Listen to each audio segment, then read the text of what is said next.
guys, another episode of Everything Goes. I'm actually very excited for this guest because he's completely different from any other guest that I have. He works in the tech field, but I always, I don't want to say what he does because then, I probably might say it wrong. So can you please introduce yourself to the people? To make you do it, would you do it?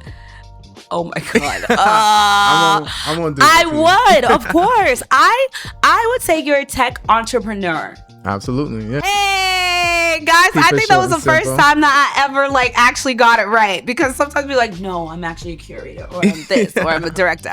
So yay. So go ahead, introduce yourself to the people. Absolutely. So name is Stanley Ramo. I'm the founder and CEO of Renovest. So what we do is financial therapy. So we connect financial therapists with companies, employers that want to help their employees heal their relationship with money. So most individuals haven't heard of what financial therapy is. It's probably a new term. My first time. Yeah. So it just merges financial planning with therapeutic practices, behavioral aspects. So when one is stressed out about their personal finances, they feel shame. Exactly. Especially, espoming from, different demographic backgrounds. We all have a different relationship with money. So, my parents came from Haiti, immigrated. So I was just going to say, so what drove you, what was oh my gosh, I need to do this. This is something that's missing in the world and we need it. I hear you're Haitian. I'm Haitian too. I love that. Love that. Yep. We love that. Was it your parents that drove you to be like, okay, you need to get your shit together? Well, or did you always have your shit together? I feel like you give me that aura. I give that presentation. Yeah. I mean, I've always been ambitious. I always wanted to do, really big things. And, we're still in the process of that.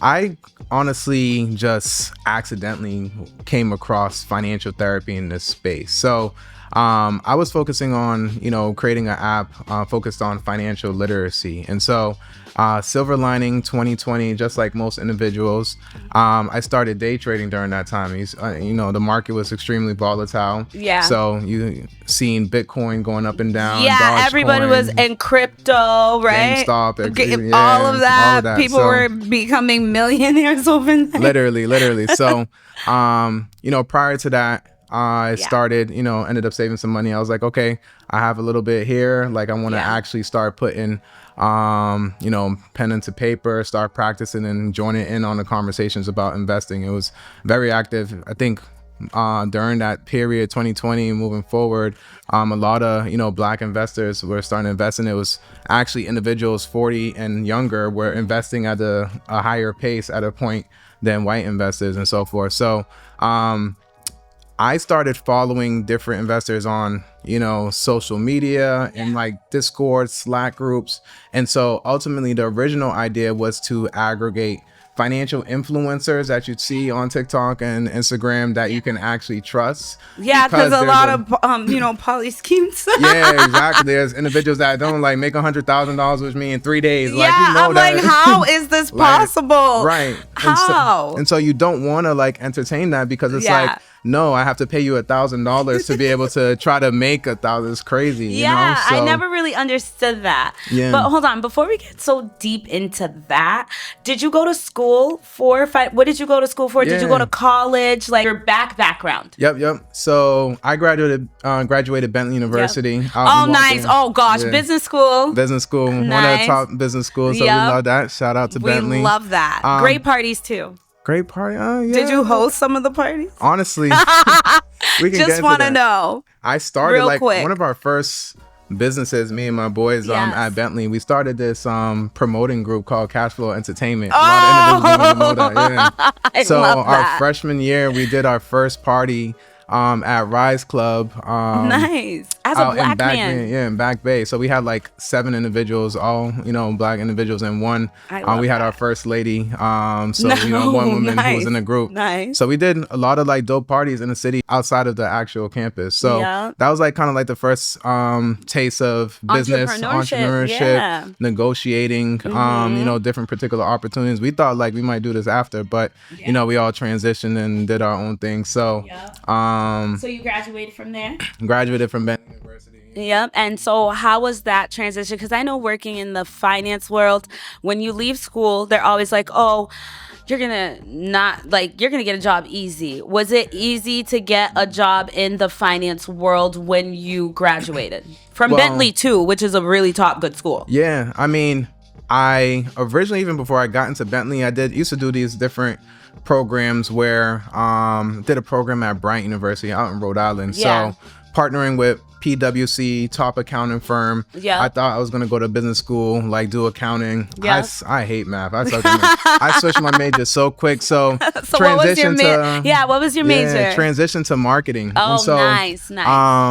You know, big on relationships, big on creative design. So everything that I ended up doing after Bentley was working with my sister-in-law and her fashion brand. So helped to build the business development. A lot of that had to do with building, you know, our brand, and from a relationship standpoint with the contemporary space and fashion scene in Boston. We did a lot of dope stuff. So, I mean, we can jump into that. But then even for, you know, my fashion brand, ended up, a lot of that was storytelling in regards to honoring my father who passed from cancer, but, you know, being able to tell, you know, his story. You know, our messaging was Live Your Renaissance, which focuses on reaching your fullest potential and inspiring individuals to find love within their loss. So everything was just like, how can I, you know, storytell? How can I be able to encourage individuals, inspire individuals to you know, build genuine relationships with themselves, but with other individuals, and with, you know, their actual passions, to be able to present it to, you know, whoever, you know, their end customer, individual, their fans, and so forth. So, so yeah, it was a mixture. I felt like it was very fitting to what we all have a superpower. Yeah. You know, I consider myself I was just gonna say, what's your superpower? Since you said we all have superpowers, what is your superpower? I would say it's building relationships. Nice. And then being able to, like, you know, try to execute at a high level, and just being, you know, very persistent. When I think of something, an idea, like, I have to reach it. I have to, like, you know, go through the process and, you know, make it happen. So I've been able to find, you know, growing success in all aspects, whether it was my sister's brand, I'm Creole. You probably heard of it. Yes, I have, Joelle, of course. Yeah. Amazing brand. Yeah, and then, you know, started my brand, and now, you know, we're doing some really cool things at Renovest. So. Oh, I love that. All right. So many questions. I don't even know where to start, guys. Like, I just can't believe I even have someone in tech and at the round table. You know, they don't like to talk. So you were saying how I always thought you were an introvert until I said, you know, our friend Brian, shout out to Brian, B-Day, shout out to B-Day. He was like, no, just go talk to Stanley, because I was like, Stanley's like, he has an app? I was like, wait, what? He's like, go talk to him. So I literally went up to talk to you, and you are actually very extra. Like, if someone comes to talk to you, you will talk, and you make sense. Yeah. It's how do you explain your introvert, extrovert things for the ones out there who are the same?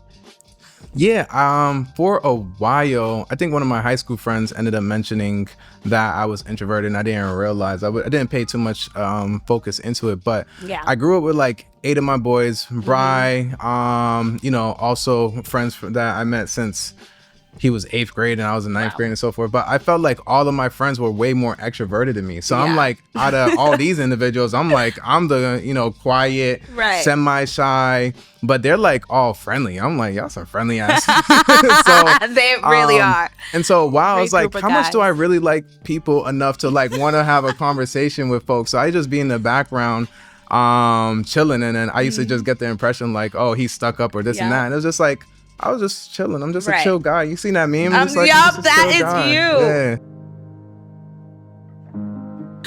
So definitely seen the meme. So, are you in a relationship, Stanley? It's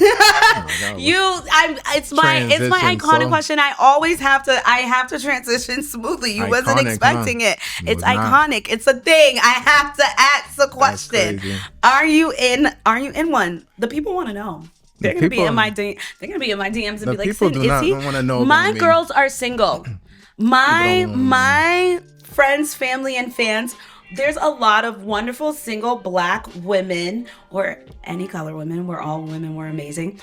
who are single and looking for a educated, you graduated from Bentley, you're telling us all this amazing things about you, and you don't want me to ask a question if you are. I've already said too much now. You, come on. So I've already said too much. Yes or no? Tell the people. Or are you so focused on your, and I want to say the app's name, are you in a relationship with the app? I want to say the right thing. Renovest? Renovest. Oh, Renovest. Yeah, good job. Yeah. Are you in a, because it sounds like a female name. I'm going to ask you where the name came from, of course. But are you in a relationship with your app?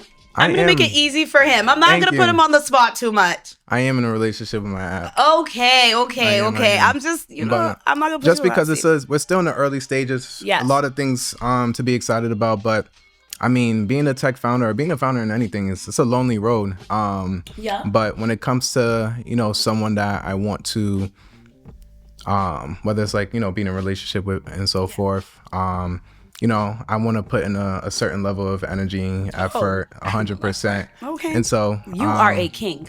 I appreciate that. Okay. So you deserve that. But yeah, focus on the business, scaling it. And then at that point, we can be able to, transition and become a lot more balanced. But overall, I've been trying to be, more balanced in other aspects. When you're an entrepreneur, sometimes it's difficult. You tend to get one track minded. And so I'm trying to step out of that first so I can be able to figure out other aspects where it's like, okay, like I have more to give outside of just like I'm always busy. Wow, and so forth, come on. Now you're really going to have my DMs flooded. No, ladies, you hear that freaking answer. Like, we're all just like, oh my gosh, this is, what a man. Honestly, you are right, because I thought you weren't going to make it today, because I looked at your story and I'm like, this man is doing a pitch in New York right now. Is he going to make it? Is he not going to make it? Let's talk more about pitches, because I love the fact that you post that you do that, because I don't think a lot of entrepreneurs know that, like, you could go get free money, right? Like, it's free. Can you explain the process of a pitch, pitches, all of that? Absolutely. So from a tech standpoint, right? So I ended up going to pitch to seed investors. So there's different types of funding. You can get funding from a bank. You can get funding from angel investors, which is high net worth individuals. Typically to be an angel investor, you have to make over 200,000 or have a net worth of 1 million plus. So oftentimes they can, someone believes in you and they'll invest in you directly.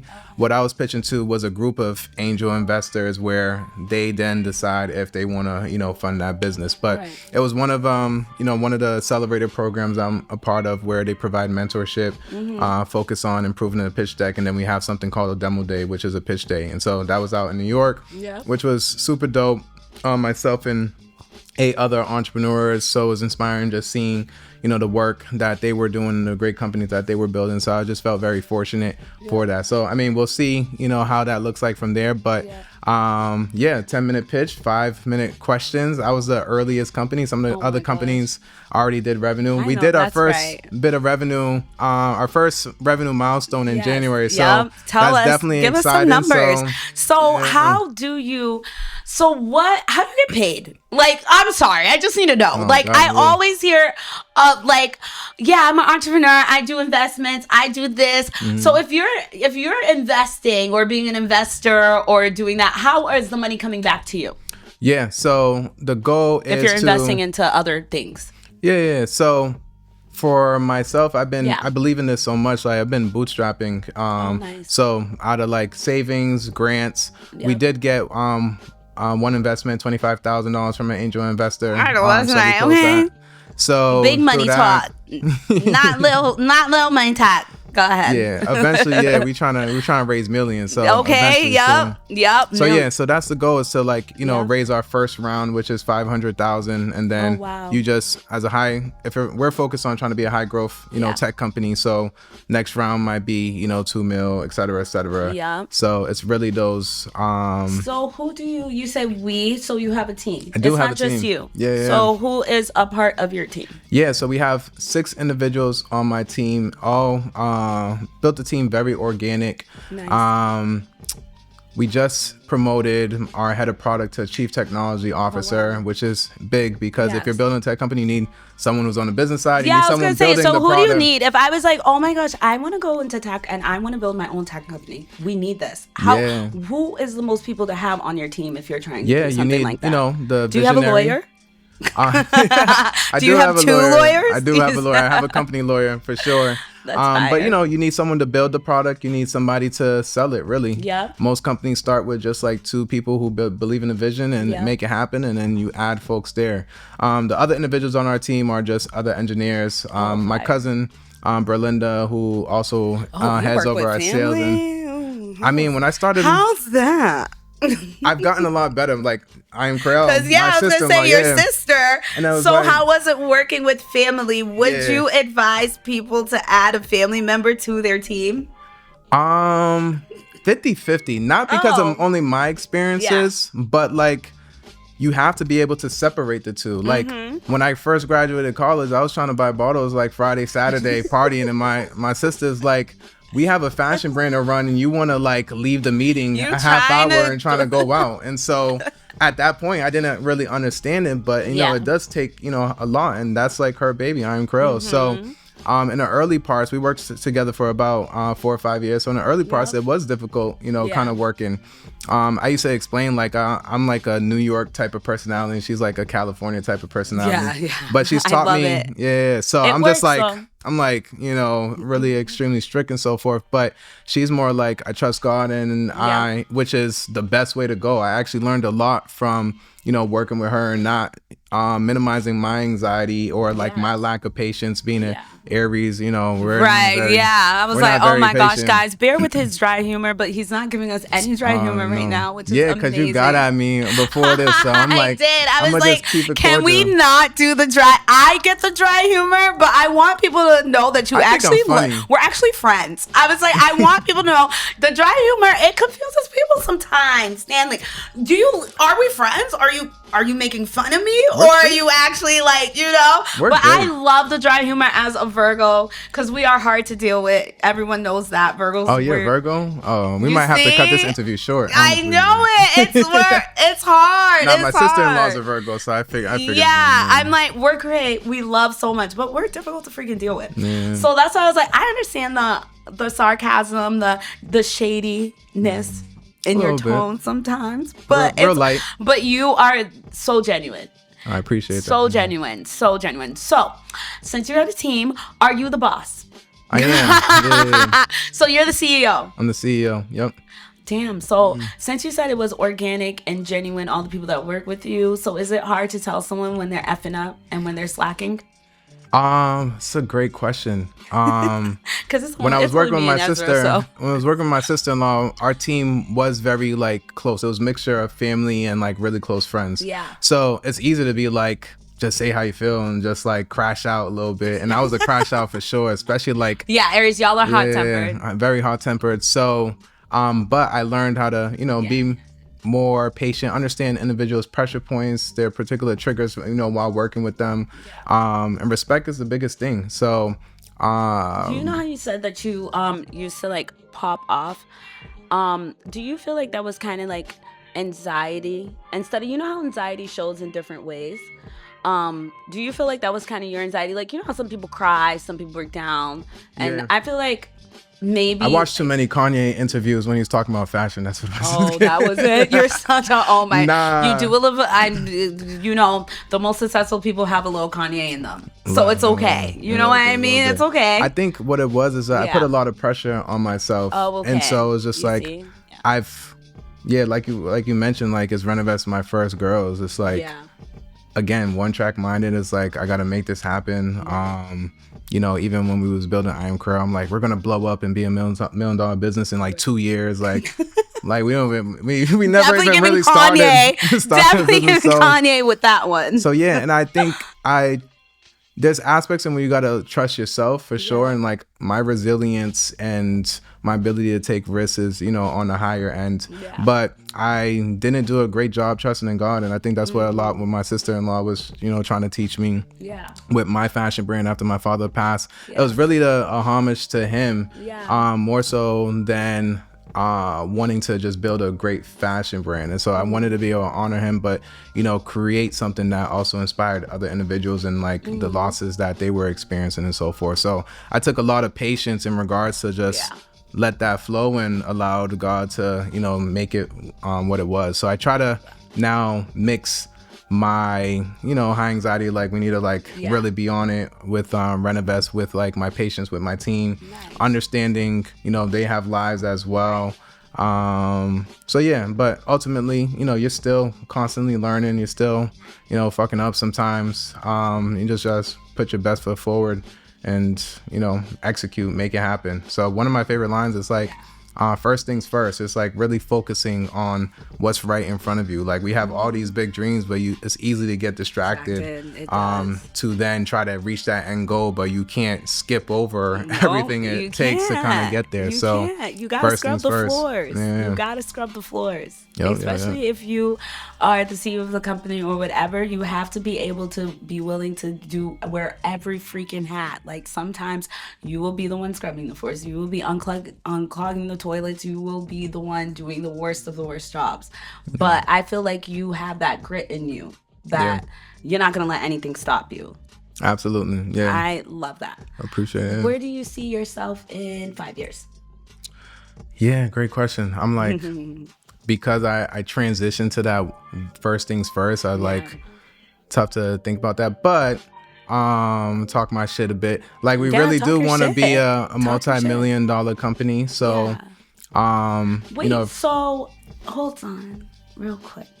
So is fashion gonna be in this 5-year plan? Because you also have that brand. What is that? Clothing? Is it the clothing? Yeah, it's the clothing line brand? Yeah, Ramo is a clothing line brand. Yes. Yep. Talk your shit. Okay, so He said okay. Go my ahead. favorite part. Talk your shit. So the tech company, again, we're doing financial therapy. So it's a new market where there's actual financial therapists. They're certified through like a nonprofit and everything, but it's so valuable and so important. 90% of financial decisions are emotionally driven.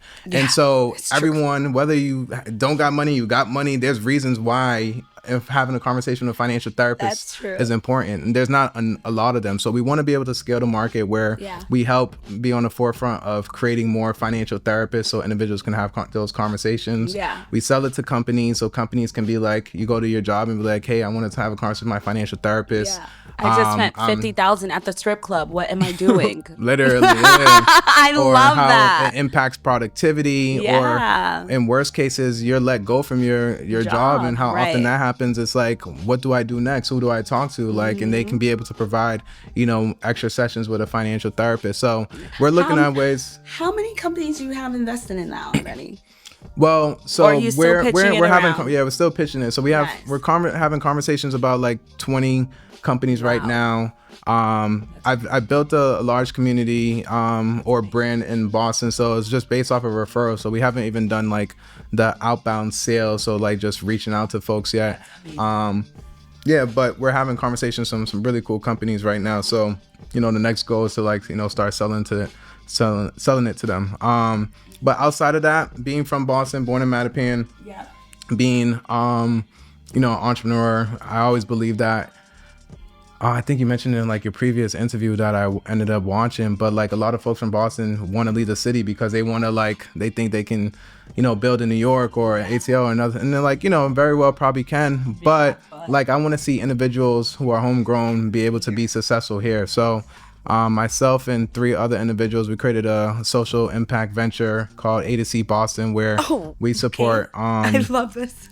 Founders of underrepresented founders who want to build tech companies in Boston, how we can create safe spaces for that. And then when it comes to Ramo, because you did mention that. Yes, your clothes. I was just like, oh my gosh, because I remember when you just had an event at this, what was it called? What's the store? Snyder? Yeah, so tell the people more about that. Yeah, so what made you get into that too? Besides your sister's clothing, of course, because I know you worked on that, but to transition into doing your own. I mean, style was always an aspect. I was growing up with my boys. We was always competitive on who's the most handsome, who can dress the best. Young guy. I know, your group of guys and then for sure. Brian, me and Brian are very competitive. Very competitive. We're like, who got the better fit. So, but it did transition to power when it when we started Ramo, it was very purpose driven, and obviously, making it after my father, and it was very community, focused as well, in which, we wanted to, really tap into, the other creative and entrepreneurs in the city of Boston. And that's how I started like my footprint in regards to building relationships with other, dope people here. So, and we've seen like how many incredible individuals are creating, many great companies or pieces of art and so forth. We have Ambrosia, who's coming up after me. Yes, my girl. There's many of them out here, many of them. Yeah, but when it comes to if I'm gonna do fashion again, I think there's other individuals who love and fashion more than me. Like, I'm really a tech bro with like a lot of creative elements. So with Todd when Snyder, I seen that, I was like, oh my gosh, this is another side of him. Yeah, so it's just like more creative outlets, right? And so, and I still love fashion. So able, it's a little bit of models, a little bit talking about my story in fashion, elements in which can be, I have folks hit me up like, oh, how do I start a fashion brand? And so starting companies is like, the biggest thing. But Ramo, I eventually want to turn into a nonprofit to really, help with cancer equity conversations and being able to support families that have had individuals gone through cancer. So I envision it turning into a nonprofit where we're doing more impact work there. So I freaking love that. So clearly you're close with your family. So you were very close with your dad, assuming, or not that close or close? How was the relationship with him? Haitian families. Exactly. It's so hard. But it's the irony hard. Is like, and I love to hear that because it's rare that Black men have a good relationship with their dad, especially Haitian dads. It's hard. They're hard. We love y'all. Shout out to all the Haitian dads. Love Haitian men. Love you guys. But it's hard. Yeah. So can you speak on that a little bit? For sure. So we did have a good relationship. It just wasn't a very like vocal relationship until later in his later years, which I felt a lot of like shame for, because like I'm younger. Like I spent a lot of time with my father. Like he took me to school, picked me up, dropped me off when I went to high school and middle school in Academy of Pacific Rim in Hyde Park. Nice. So we spent a lot of like time where I would listen to the same music that he would listen to, or like I did piano classes and he would take me and I would do my practicing at the crib, and I wanted to go play ball with my boys, and he's like standing over me like, you're not going until your full hour of practicing is done. Or like he would Haitian men, they don't like spending money on stuff. So like we would, he would like build like, cabinets or fix things in the house or build furniture. And so he would always be like, Stanley, come watch me. Right. So it was always some different creative elements. He was, again, a carpenter. He was a painter. He was a lead tenor. Himself. Wow. So I considered him a Renaissance man growing up. I'm like, that's a dope word anyway. So I'm like, that's my pops. So our messaging with Ramo was live your Renaissance, which means reach your fullest potential, and how we push that. And so again, it was his later years when he ended up moving to Tampa. So when I go visit him, then that's when our relationship really started to flourish. I think oftentimes like you get closer to your parents when you get older anyways, right? Of course. And so it's still a blessing. It doesn't matter. You know what I mean? Because like I said, not a lot of guys even have that memory of their dads bringing them to school or anything like that. So even if it wasn't like perfection, at least you still have that. And it's amazing that you're still trying to you're not trying, you're honoring his name till this day, which is also fire, because people do not love their families, which is weird.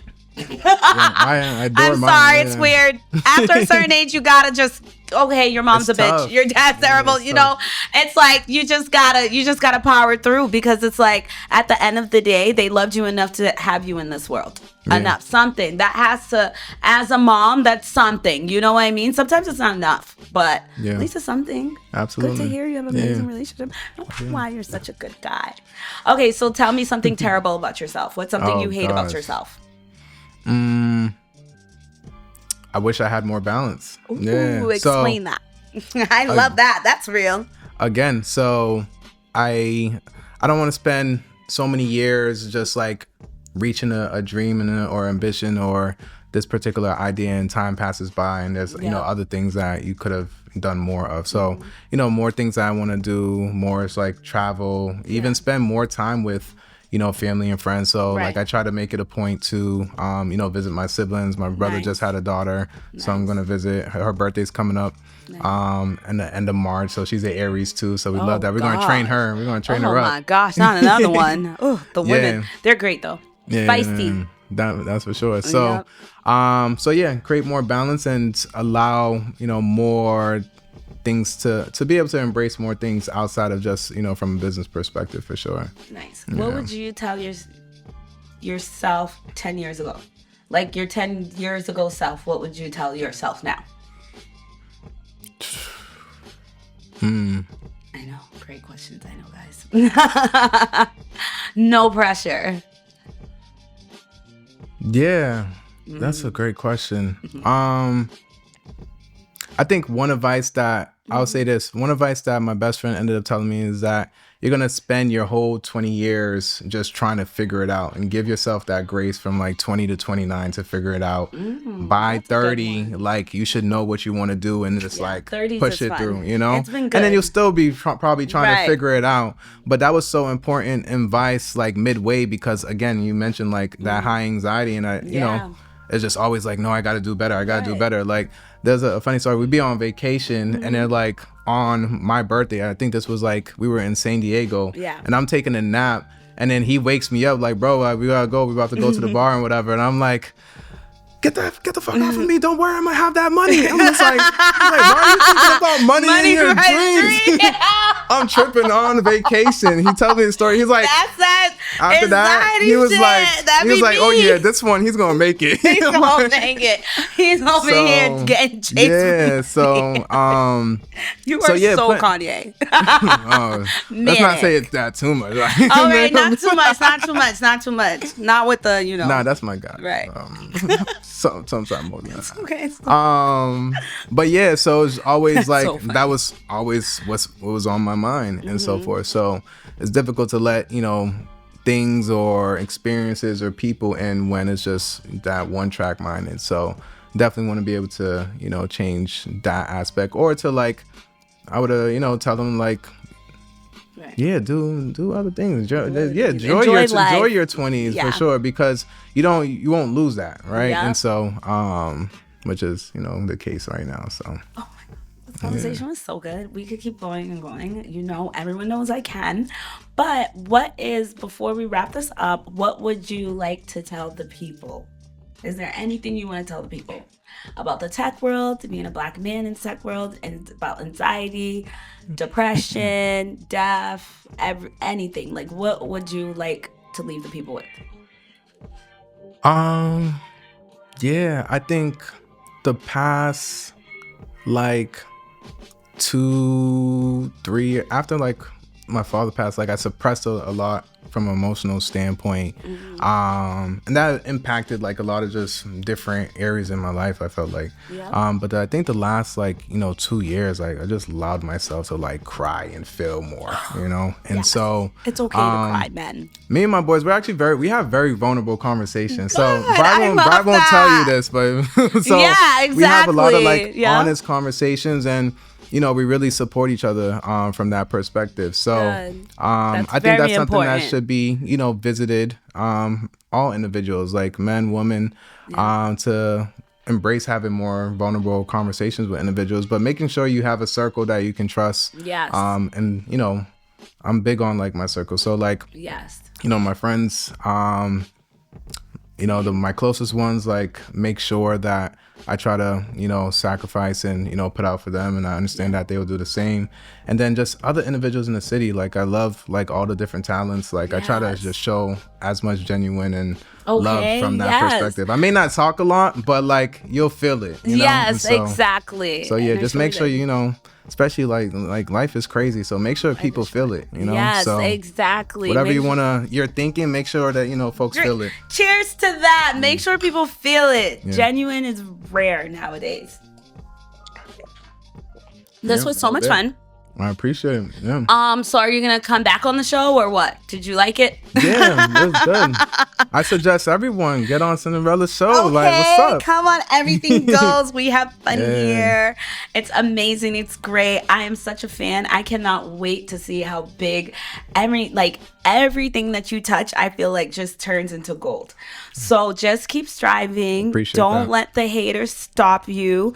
Keep being yourself, genuine, nurturing, vulnerable. Like just keep being you, Stanley. I really appreciate you. Thank you for being alive. Absolutely. All of us. Let's keep that going. Let's keep that a trend. Keep that going. A trend. Let's stay. And this was another episode of Everything Goes. I love it. Cheers. Appreciate it. Thank you for coming. Absolutely. Thank you.